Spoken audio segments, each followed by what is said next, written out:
Bonjour à toutes et à tous, bienvenue dans la cuisine du Palais des Saveurs. Après les fêtes de Noël vient la période de l'épiphanie. Alors pour la commencer, je vous propose une galette aux pommes et aux pavots. Je vous invite à la découvrir tout de suite en images. Pour réaliser cette recette, vous aurez besoin de 3 grosses pommes Granny Smith, 65 g de graines de pavot, 2 rouleaux de pâte feuilletée, 110 g de cassonade de sucre roux, 30 g de beurre et un œuf. Je commence la recette en faisant revenir pendant 5 minutes le beurre, les graines de pavot, le sucre roux. Je rajoute les pommes.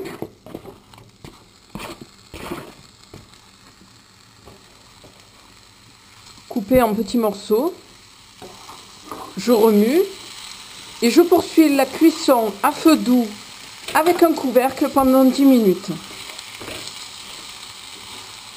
Après les 10 minutes de cuisson, je retire le couvercle. Je poursuis encore quelques minutes sur feu doux jusqu'à ce que le liquide soit évaporé. Puis je laisse refroidir mes pommes.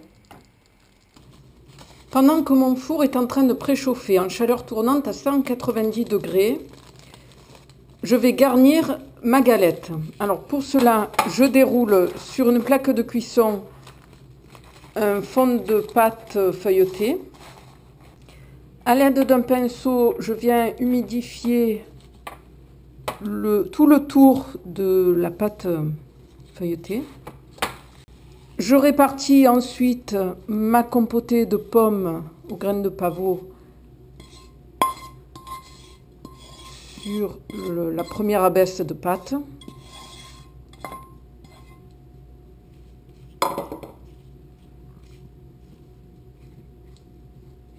Puis je viens recouvrir avec la seconde abaisse de pâte.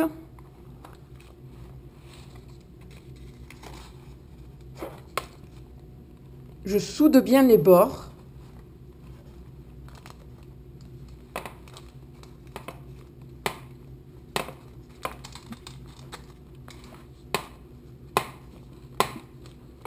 Voilà, pour cette première version de galette en 2015, j'ai décidé d'ourler tout le tour de la pâte et à l'aide de la pointe d'un couteau, je vais faire des petites rayures pour une jolie décoration.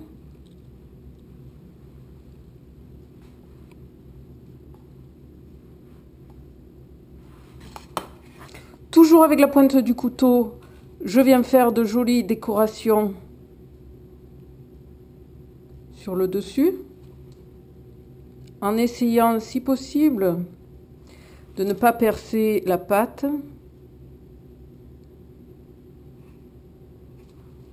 Je badigeonne pour terminer la galette avec du jaune d'œuf